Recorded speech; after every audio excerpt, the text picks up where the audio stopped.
Hello दोस्तों, स्वागत करता हूं आप सभी का मेरे हम सब के इस प्यारे से यूट्यूब चैनल स्कूल वाली लाइफ पर। आज हम पढ़ने वाले हैं केमिकल रिएक्शन एंड इक्वेशन। ये वीडियो उन सभी के लिए हेल्पफुल होने वाला है, या तो वो 9th क्लास का स्टूडेंट है या 10th क्लास का स्टूडेंट है या फिर वो 11th क्लास का स्टूडेंट है। बिकॉज हम बहुत बेसिक लेवल से पढ़ाने की कोशिश करेंगे। अगर आप किसी कॉम्पिटिटिव एग्जाम की भी तैयारी कर रहे हैं तो भी आपका बेस क्लियर करने के लिए बहुत ही अच्छी वीडियो आपके बीच लेकर के आया हूं। स्वागत करता हूं और सभी बच्चे जितने भी स्टूडेंट्स या जो भी इस वीडियो को देख रहे हैं, बड़े छोटे, कॉपी और पेन लेकर के बैठें, जिससे कि आपके कोई भी डाउट्स ना रहे और इन फ्यूचर आप उन नोट्स का इस्तेमाल करके बड़े ही अच्छे से रिवीजन कर सकें। ठीक है, अपने हाथों से नोट्स बनाएंगे तो ज़्यादा बेटर रहेगा। केमिकल रिएक्शन एंड इक्वेशन बहुत ही साधारण और आसान तरीके से बताने वाला हूं, आपको बड़े अच्छे से क्लियर हो जाएगा। देखिए बच्चों, केमिकल रिएक्शन क्या होता है? देखो, बड़ा आसान है, जिसमें कुछ सब्सटेंसेस कुछ सब्सटेंसेस आपस में रिएक्ट करते हैं। कुछ सब्सटेंसेस रिएक्ट करते हैं आपस में, यानी कि ईच अदर, आपस में रिएक्ट करते हैं और रिएक्ट करने के बाद एक नया सब्सटेंस तैयार कर देते हैं। जिसमें कुछ सब्सटेंसेस आपस में रिएक्ट करते हैं और रिएक्ट करने के बाद एक नया सब्सटेंस बना देते हैं। इस पूरे प्रोसेस को, यानी कि नए से पुराने से नया सब्सटेंस बनाने के पूरे प्रोसेस को हम क्या बोलते हैं? केमिकल रिएक्शन कॉल करते हैं। क्या कॉल करते हैं?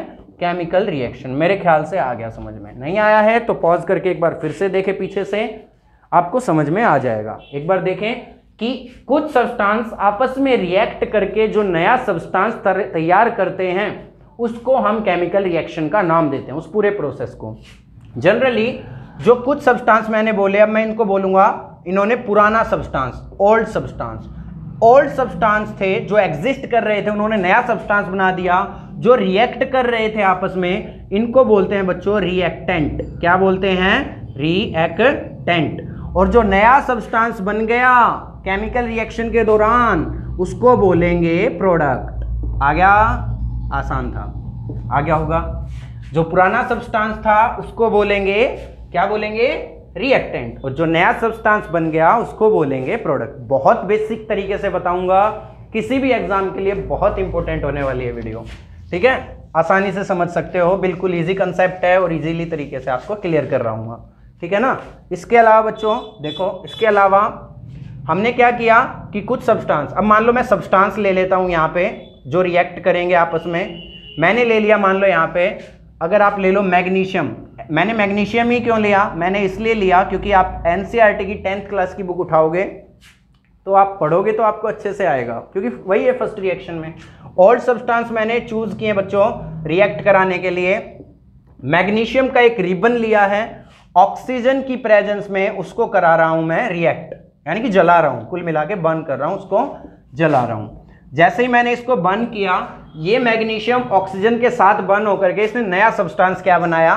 इसने नया सब्सटेंस बनाया मैग्नीशियम ऑक्साइड। ये एग्जाम्पल है बच्चों, जो अभी अभी हमने बात पढ़ी है, जो अभी अभी हमने चीज पढ़ी है ना, उसका एग्जाम्पल है, बस और कुछ नहीं है। ठीक है ना। मैग्नीशियम ऑक्सीजन के साथ बर्न किया, जलाया, तो मैग्नीशियम ऑक्साइड बन गया। अब देखो ये दोनों क्या हैं? रिएक्ट करने वाले, तो इन्हें हम क्या बोलेंगे? रिएक्टेंट। क्या बोलेंगे? रिएक्टेंट। और जो नया सब्सटेंस बना इसको क्या बोलेंगे बच्चों? प्रोडक्ट। क्या बोलेंगे? प्रोडक्ट। और इस पूरी प्रोसेस को क्या बोलेंगे? इस पूरे प्रोसेस को बोलेंगे केमिकल रिएक्शन। मेरे ख्याल से आ गया होगा। जैसे ये देखो, N2 को रिएक्ट कराया, सॉरी N2 अभी नहीं लिखेंगे, नाइट्रोजन को रिएक्ट कराया मान लो ऑक्सीजन के साथ। सर ऑक्सीजन ही क्यों? बेटा अभी बेस हो जाए फिर आगे चलेंगे ना, अच्छे अच्छे क्वेश्चन कराऊंगा आपको। और नाइट्रोजन को ऑक्सीजन के साथ रिएक्ट कराया तो क्या बन गया? या फिर हाइड्रोजन ले लो, चलो हाइड्रोजन ले लेते हैं। बच्चों को ये नहीं होगा, आपको ये नहीं होगा कि ये क्यों लिया, बार बार ऑक्सीजन ले रहे हैं। हाइड्रोजन ले लिया, नाइट्रोजन को हाइड्रोजन के साथ कराया तो एक नई चीज बनी जिसका नाम रखा अमोनिया। क्या रखा? Ammonia gas. ठीक है ना। क्या बन गई? Ammonia gas. अब देखो ये दोनों रिएक्ट कर रहे हैं आपस में, ये हो गए रिएक्टेंट। ठीक है। और जो नई चीज बनी ये क्या हो गया? प्रोडक्ट। मेरे ख्याल से बहुत आसानी से समझ में आ गया है रिएक्टेंट और प्रोडक्ट का हिसाब क्या है। क्लियर है? आसान सी भाषा में कहूं, any substance, old substance react with each other, नया सब्सटेंस बना दे और इस प्रोसेस को केमिकल रिएक्शन बोल दो। पुराने सब्सटेंस जो रिएक्ट करें रिएक्टेंट, और जो नया सब्सटेंस बन जाए दैट इज प्रोडक्ट। सिंपल, आसान है, नोट करना चाहो तो नोट कर सकते हो। ये लो, हट जाता हूं आगे से। आ गया समझ में? स्क्रीनशॉट लेना चाहो तो भी ले सकते हो, इजी चीज थी। अब एक बात और सीखने को आपको मिलेगी। ये तो था बड़ा बेसिक सी बात, कुछ बच्चों को आता होगा तो आप स्किप करके आगे से देख सकते हैं वीडियो को। अब देखिए केमिकल इक्वेशन क्या होगी, ये मैंने लिखा है चैप्टर का नाम chemical reaction and equation. Chemical equation क्या होगी, केमिकल इक्वेशन क्या होगी, पहले चैप्टर का नेम ही समझते हैं। केमिकल इक्वेशन का मतलब होता है, मैंने क्या कहा कि केमिकल रिएक्शन वो होगी जिसमें ओल्ड सब्सटेंस आपस में रिएक्ट करके न्यू सब्सटेंस बनाएंगे। मैंने यही कहा अभी, आपस में रिएक्ट करके न्यू सब्सटेंस बनाएंगे, रिएक्ट करके, है ना। अब देखो जो ओल्ड सब्सटेंस है और जो न्यू सब्सटेंस है, अभी मैंने लिखा था magnesium react with oxygen then will get magnesium oxide. कितने बड़े बड़े नाम थे, मैग्नीशियम ऑक्साइड, बहुत बड़े बड़े नाम थे ना।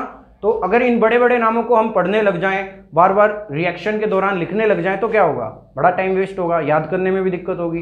तो इन सब चीजों से बचने के लिए हम क्या कर सकते हैं, बड़ा आसान काम है, इनको सिंबल दे दो। क्या दे दो, सिंबल। जैसे घर में आप पढ़ते हो, घर में आपका नाम क्या है, घर में जैसे आपका नाम है कालू क्या है, कालू, या फिर आपको कालू नहीं, जो भी आपका निक नेम रखते हैं, घर में रखते हैं ना निक नेम, किसी का रख देते हैं, किसी का कुछ रख देते हैं, किसी का कुछ रख देते हैं। जैसे माई सेल्फ अजय अलावत, लेकिन घर में मेरे को क्या बोलते हैं, विक्की बोलते हैं। वैसे ही आपको भी घर में कुछ कुछ नाम देते हैं। जैसे कोई ज़्यादा गोरा होता है उसको धोला बोलने लगते हैं, काला, धोड़ू, ऐसे कुछ नाम रख देते हैं। जनरली यही कहना चाहूँगा। तो जो आप निक नेम रखते हो वैसे ही इनके सिंबल रखेंगे हम। क्या रखेंगे, इतने बड़े बड़े नाम के बजाय सिंबल रखेंगे। जैसे देखो मैग्नीशियम लिख दिया मैंने, अभी रिएक्शन की है पीछे बेटा, पोज करके आप बैक में जाओ, अभी करवाई है। मैग्नीशियम रिएक्ट कर रहा है ऑक्सीजन के साथ, क्या बन गया, मैग्नीशियम ऑक्साइड। अभी बनाया है मैग्नीशियम ऑक्साइड, क्या बन गया, मैग्नीशियम ऑक्साइड बन गया। अब आप खुद देखो एक बात, इतना बड़ा नाम नहीं लिखना।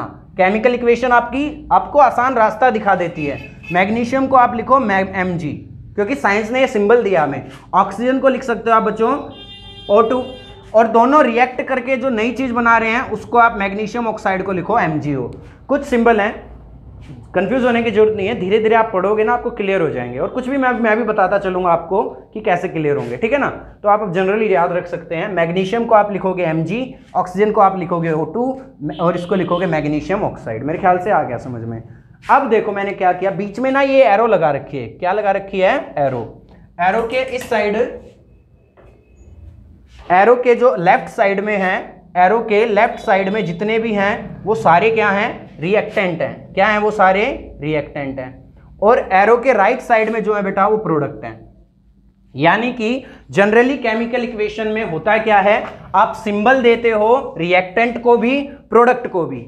आप सिंबल देते हो किसको, रिएक्टेंट को भी और प्रोडक्ट को भी। और क्या करते हो, एक एरो के साथ प्लेस कर देते हो। लेफ्ट साइड में क्या रखते हो, लेफ्ट साइड में रखते हो बच्चों आप रिएक्टेंट को, और इनके राइट साइड में रखते हो आप प्रोडक्ट को, ठीक है। और इनके बीच में आप एक प्लेस कर देते हो एक arrow. This is your chemical reaction का इक्वेशन, केमिकल रिएक्शन की इक्वेशन। रिएक्टेंट को लिखो R, प्रोडक्ट को लिखो P। This is also a chemical equation. मेरे ख्याल से आ गया है। बड़ी बड़ी रिएक्शन को याद करने का साधारण सा और सटीक तरीका क्या है, केमिकल रिएक्शन को आप केमिकल सिंबल से बिल्कुल आसानी से याद रख सकते हो। यही तरीका है केमिकल रिएक्शन को याद करने का। ये जरा सा इंट्रोडक्शन था चैप्टर का कि केमिकल इक्वेशन और रिएक्शन में होता क्या है। बहुत छोटा सा माइनर सा इंट्रोडक्शन किया है, आगे बहुत सी चीज़ें पढ़ने वाले हैं, बहुत सी चीज़ें सीखने वाले हैं। केमिकल रिएक्शन में जो मैंने लिखा अभी सब्सटेंसेस, क्या लिखा, सब्सटेंसेस। कुछ लिखे ओल्ड और कुछ लिखे न्यू। अभी लिखा तुम्हारे सामने बच्चों, कुछ लिखे ओल्ड और कुछ लिखे न्यू। जो ओल्ड सब्सटेंस हैं वो एलिमेंट भी हो सकते हैं और कंपाउंड भी हो सकते हैं। एलिमेंट एंड कंपाउंड्स बोथ हो सकते हैं। न्यू सब्सटेंस भी आपके एलिमेंट्स भी हो सकते हैं और कंपाउंड्स भी हो सकते हैं, कुछ भी हो सकते हैं। समझ में आया नहीं आया? ये था छोटा सा बेसिक सा कंसेप्ट। अब हम आगे पढ़ने वाले हैं, सीखने वाले हैं केमिकल रिएक्शन को और इसके टाइप्स को। बहुत ही अच्छा मज़ा आने वाला है। इसके बाद जो हम सीखने वाले हैं, व्हाट वी विल लर्न, हम क्या सीखेंगे? हम सीखेंगे chemical reaction and its types. इसके टाइप्स पढ़ेंगे। इसके अलावा हम पढ़ेंगे ऑक्सीडाइजिंग रिएजेंट क्या होते हैं, रिड्यूसिंग रिएजेंट क्या होते हैं। इसके अलावा पढ़ेंगे रिडक्शन, या फिर आप पहले लिखो ऑक्सीडेशन क्या होता है, रिडक्शन क्या होता है। इसके अलावा हम पढ़ेंगे क्या, इसके अलावा हम पढ़ेंगे कि सब्सटेंसेस रिएक्ट करते हैं आपस में, यानी कि केमिकल रिएक्शन होती है। केमिकल रिएक्शन होती है तो पता कैसे चलता है? तो पता कैसे लगे कि रिएक्शन हो रही है, ये सब पढ़ने वाले हैं हम। केमिकल रिएक्शन हो रही है या नहीं हो रही है, ये सब पढ़ेंगे। Oxidation, reduction. इसके अलावा इंटरेस्टिंग जो बात है, जो फूड होता है, मेनली ऑयली फूड जो होता है, वो खराब क्यों हो जाता है जल्दी से। इसके अलावा जो नमकीन वगैरह आप लेके आते हो दुकान से, नमकीन लेके आते हो या बंद पैकेट में, पैकेट्स के फूड जो लेके आते हो, पैकेट्स फूड जो आप लेके आते हो, वो खराब क्यों नहीं होता जल्दी, वो खराब या स्पॉइल क्यों नहीं होता, जनरली कहूँ तो स्पॉइल क्यों नहीं होता, ये सब हम पढ़ेंगे इसमें आगे। इसके अलावा आप क्या पढ़ने वाले हो? इसके अलावा जो जंग लगने का प्रोसीजर होता है, जंग लगने का, ठीक है, वो प्रोसीजर पढ़ने वाले हो, जंग लगने का। इसके अलावा क्या पढ़ने वाले हो? एयरक्राफ्ट का मतलब एरोप्लेन हो गए, जैसे हिंदी में बोलते हैं हवाई जहाज। ये किस चीज़ के, किस सब्सटेंस के बने होते हैं, कि उन्हें जंग नहीं लगता, कभी जंग नहीं लगता, या लगता है तो हमें दिखता क्यों नहीं है। ये सब कुछ हम पढ़ने वाले हैं इस केमिकल रिएक्शन एंड इक्वेशन वाले चैप्टर में। आई होप आपको बेसिक क्लियर हुआ है। जब भी नई वीडियो आएगी, जब भी कभी इसके बारे में डालेंगे नई वीडियो आएगी, तो इन सभी कंसेप्ट को बहुत अच्छे से क्लियर करेंगे, इन सभी चीज़ों को सीखेंगे।